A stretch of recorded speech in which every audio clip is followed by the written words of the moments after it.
The year was 1922. In the isolated Bavarian countryside, 6 souls met a chilling fate. They lived and died on a small farmstead known as Hinterkaifeck. Andreas Gruber, the patriarch, worked the land with his wife, Kazilia. Their daughter Victoria and her 2 children, Kazilia and Josef, lived with them. The family had a maid, Maria Baumgartner, who had just started working for them. Little did they know, something sinister lurked in the shadows. Andreas had mentioned strange occurrences to his neighbors. Footprints in the snow, leading from the woods to his house but not back. He spoke of hearing footsteps in the attic, a chilling presence in the dead of night. His concerns, however, were brushed aside as mere fancies of an aging farmer. The stage was set for a crime so horrific, so inexplicable, that it would echo through the decades, its mystery still unsolved a century later. Days turned into a week, and the family at Hinterkaifeck vanished. No smoke rose from the chimney. The cows remained unmilked. The silence from the farm grew louder, attracting the attention of concerned neighbors.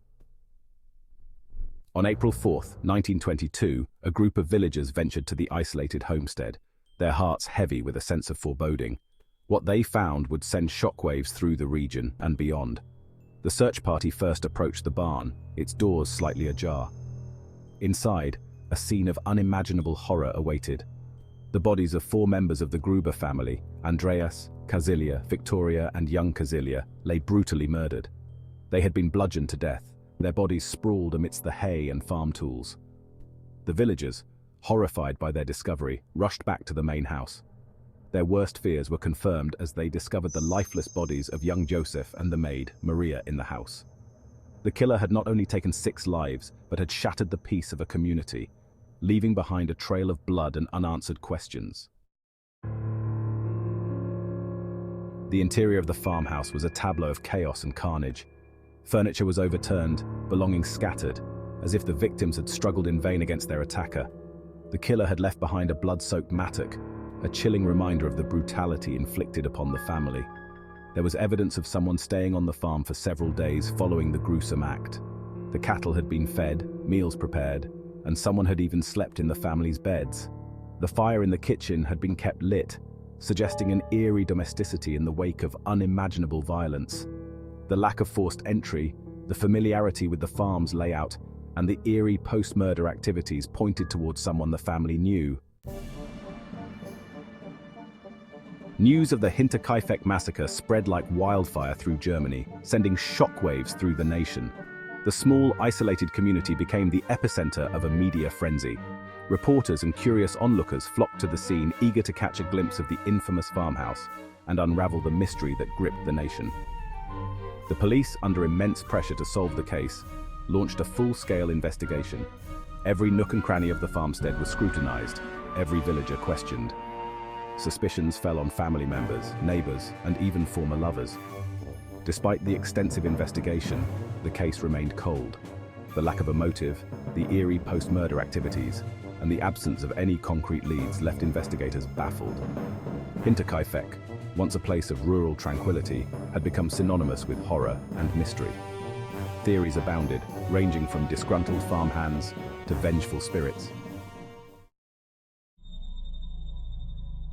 One of the most intriguing aspects of the Hinterkaifeck case is the mysterious disappearance of the family's previous maid. Just weeks before the murders, the maid quit her job, claiming that the farm was haunted. She spoke of strange noises, disembodied voices, and an overall sense of dread that permeated the very walls of the farmhouse. Her warnings, however, went unheeded. The Gruber family dismissed her claims as the ramblings of a superstitious woman. They found a new maid, Maria Baumgartner, who, unaware of the farm's sinister reputation, walked unknowingly into a nightmare. Some believe that the previous maid's departure was more than just a coincidence. The maid's warnings, once dismissed as superstition, now seem like a chilling premonition, a glimpse into the darkness that was about to engulf the family. Perhaps the most enduring and perplexing clue in the Hinterkaifeck murders is the trail of footprints found in the snow leading to the farm, but not away. These footprints, discovered after the murders, seemed to materialize out of thin air. They were made by someone wearing sturdy work boots, fresh, made after the last snowfall, indicating the person entered shortly before the murders. Yet no footprints led away, suggesting the individual vanished. The footprints remain an enigma, baffling investigators and amateur sleuths alike.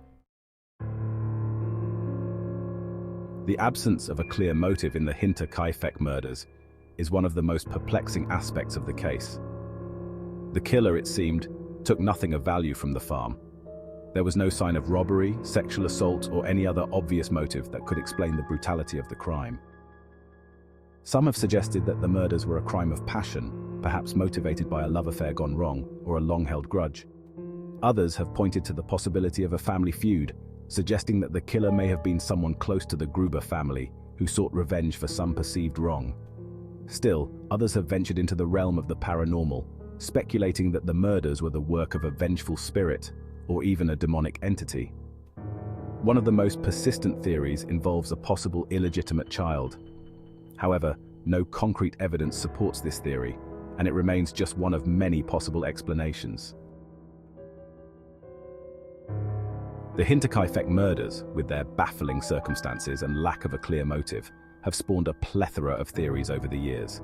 Some are plausible, some outlandish, but all attempt to shed light on the darkness that descended upon the isolated farmstead.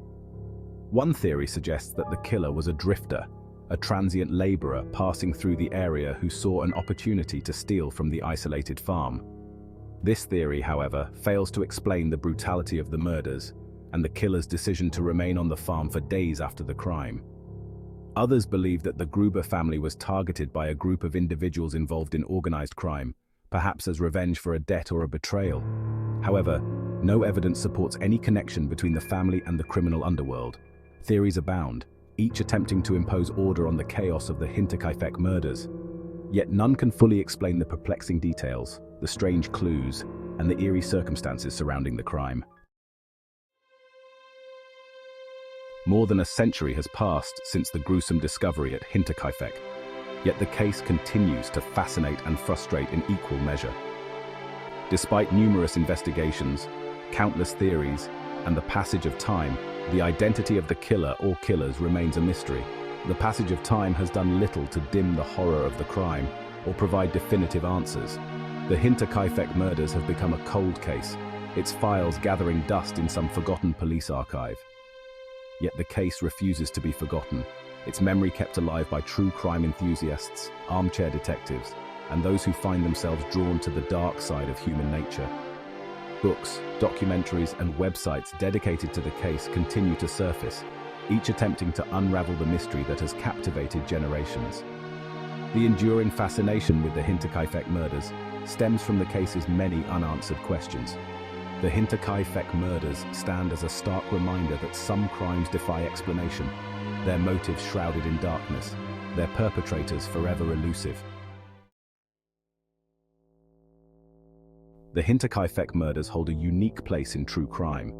Unlike other famous unsolved cases, the Hinterkaifeck murders occurred in a remote location, far from bustling cities and media scrutiny. Yet, the case has resonated with people around the world, capturing imaginations for over a century. The story has been told in countless books, documentaries, and podcasts. The farmstead, long since demolished, has become a pilgrimage site for true crime enthusiasts. The enduring fascination speaks to our desire to understand the darkness that can touch even the most isolated corners.